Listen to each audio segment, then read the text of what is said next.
Olá, meus irmãos, graça e paz. Quero meditar com vocês numa passagem que nós estivemos conversando ontem no nosso casulo. Está lá em Atos, no capítulo 7, no momento da morte de Estevão, né? O primeiro discípulo ali que vai ser morto. E a palavra de Deus fala que Estevão, no capítulo 6 do livro de Atos, no versículo 8, diz que Estevão estava cheio de graça e poder e fazia prodígios e grandes sinais entre o povo. E ali então ele vai ser levado para o Sinédrio, ele faz a sua defesa, uma defesa lindíssima, uma pregação maravilhosa, cheia de autoridade.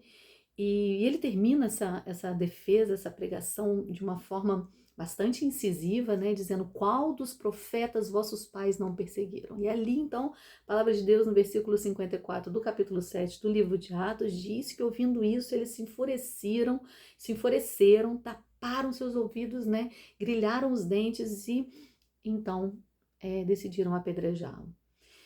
E no capítulo 7, no versículo 55, diz assim: Mas Estevão, cheio do Espírito Santo, fitou os olhos no céu e viu a glória de Deus e Jesus que estava à sua direita.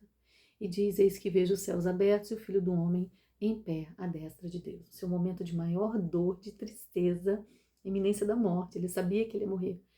Ele olha para o céu e ele, cheio do Espírito Santo, vê o Senhor e Jesus ao seu lado, a Trindade se manifestando no seu momento de maior dor.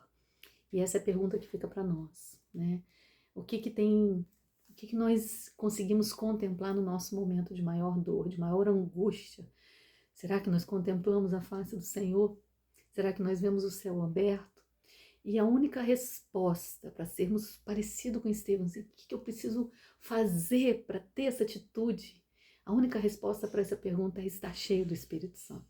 Nós já somos cheios do Espírito Santo, mas como nós aprendemos com o pastor na pregação há algumas semanas, o que faz então com que nós venhamos a executar realmente a excelência do Espírito Santo em nós? É matarmos o nosso eu, é matarmos a nossa carne. Nós já somos cheios do Espírito Santo, mas o quanto que o Espírito Santo se manifesta através de nós, e isso só nós que podemos decidir através das nossas condutas, das nossas atitudes, do nosso desejo de hoje eu quero matar minha carne, é o Espírito que vai falar através de mim, é o Espírito que vai se manifestar, é o quanto de liberdade que eu dou para o Espírito Santo através da minha vida.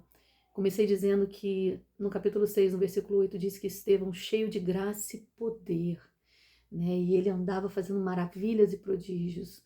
Um pouco antes diz, né, no momento em que ele foi selecionado, dizia que Estevão, mais uma vez, era um homem cheio do Espírito Santo.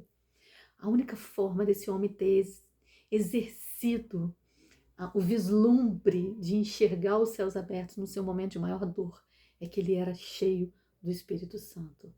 Eu e você temos o Espírito Santo dentro de nós, mas o quanto que nós estamos dando liberdade para ele agir em nós, nas nossas vidas. Que o Senhor possa falar conosco através dessa mensagem, que nós possamos todos os dias, a cada manhã, falar: Senhor, eu quero passar o meu dia hoje, deixando que o Espírito Santo tenha liberdade através das minhas atitudes, dos meus pensamentos, dos meus sentimentos, porque eu quero ser um discípulo de Cristo, ser cada vez mais parecido com Ele, para que no momento da dor, quando ela vier, eu possa olhar para o lugar certo e vislumbrar essa visão maravilhosa de ver o Senhor o tempo todo, Senhor Jesus à tua direita, porque eu estou cheia do Espírito Santo. Que Deus te abençoe.